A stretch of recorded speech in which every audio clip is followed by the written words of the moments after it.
maanta waxaynoo xidhmay kalfadhigii baarlamaanka fasaxba baarlamaanadu galeen sida gudoomiyuhu sheegayba ama ay tahayba xildhibaanada waxa la sugayaa in deegaan doorashooyinkoodii ay booqdaan oo tagaan oo dadkoodii xaaladooda ka warhayaan anigu iyo xildhibaan cali oo ila fadhiya iyo xildhibaano kaleba waxaan aad uga xunnahay in deegaan doorashadayadii oo dabcan gobolka Sool Togdheer sanaag deegaan doorashadayadii degmooyinkeygii in meelo kamid ay mushkilad ka jirto dhibaato ay ka jirto gaar ahaan magaaladii Laascaanood oo magaalo madaxda gobolka Sool waxaan ka xunnahay xaaladaasi inay daba dheeraatay dad Soomaaliyeed oo dhinac walba kugu dhimay oo ka dhimay ah oo labada dhinacba anaga dadkayga ay yihiin in ay ku dhimanayaan wali ilaa haddana aynay muuqanin xikmad arintaas lagu xaliyay oo wax looga qabtay waxaan ka xunnahay magaaladaas oo ahayd magaalo barakaysan oo degan oo aan weligeed qax ka dhicin intii magaalooyinka Soomaaliyeed laga qaxayay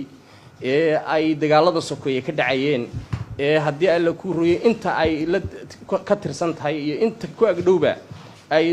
qaxu ka dhacayaan weligeed laga qaxin maanta in laga qaxay waxaan ka xunnahay in dhalinyaradii wax baranaysay ee jaamacadaha galayay ee la doonayay in dalka Soomaaliyeed iyo dalalka gobolka iyo guud ahaan dunidaba ay wax ka bedelaan wax ku soo biiriyaan in maanta ay qaxeen qaarkoodna ay haddii ay la ku rooyay iyo waliba dumar iyo rag bay isugu jiraan ay qoryo dhabarka ku qaateen oo ay dagaalamayaan cidda ay la dagaalamayaan ay cidoodii uun tahay oo cid ka fog aan ahayn waxaan ka xunnahay in duqeydii iyo dadkii waxgaradka ahaa iyo culimadii iyo waayeelkii iyo haweenkii magaaladooda joogay ee ku noolaa ee ku cibaadaysanayay iyaguna inay qaxeen waxaan ka xunnahay weli arintaas in aan xal laga gaadhin oo haddii ilaahay ka dhigo aan arintaasi la soo afjarin oo aan la xakamaynin xaaladda sii xumaanaysa iyo dhiigga dhalinyarada Soomaaliyeed ee dhimanaysa ee dhinac walba waxaan ku baaqaynaa annagoo xildhibaanadii deegaanada ka soo jeeday qaar ka mid ah waxaan ku baaqaynaa in arintaasi hadda way gaadhay waqti laga garowsado in la joojiyo dhiigga dadka Soomaaliyeed ee isku dhimanaya isku dhamaanaya arinta in la xakameeyaan ku baaqaynaa waxaan ku baaqaynaa in annagoo xildhibaanaana nala ogolaado inaanu xalka qayb ka noqono oo arintaas aanu gallo oo maadaama hadda aanu golihii ka fasax qaadanay aanu tabliiq nabadeed ku tagno gobolkaas oo nalagu soo dhaweeyo oo aanu wax ka qabanno arintaas xakameynaan ku baaqaynaa waxaan ku baaqaynaa in garaadada gobolka Sool ee ku sugan magaalada Laascaanood arintan ay markan iyagu mas'uuliyad gaar ah saaraan maadaama magaalada gudaheeda iyagu ay joogaan waxaan ku baaqaynaa Somaliland madaxweynaha iyo cid la shaqeysaba arintaas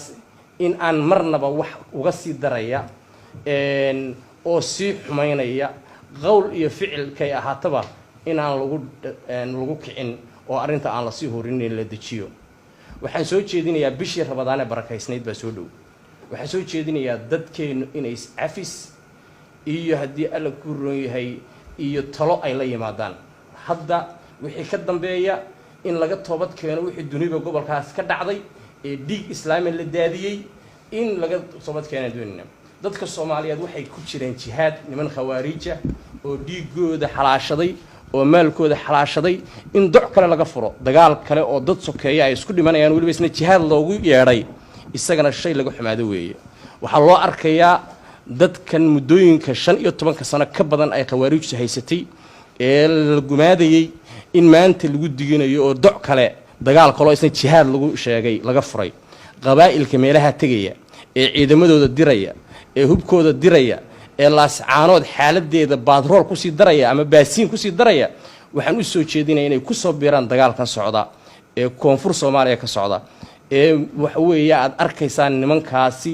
in ay dhiigii ummadda xoolahoodii ay xalaashadeen halkaana in dhiig kale ku daato oo la yiraahdo waa la jihaadaya cid lagu jihaadayo cid la jihaadayo iyo meel lagu jihaaday midna aan la garanay dadkaasi dad wax weeye caqliga laga xaday ay noqdaan ma doonayno dadkeenu inay jahanamo galaan ma doonayno jihaad ma jire waxaan ku baaqaynaa arinta in la dejiyo waxaan ku baaqayaa oo mar kale aan ku baaqayo ku celinayaa arintaas inaynu nabad ku xalino garaadada waxa laga sugayaa xigmad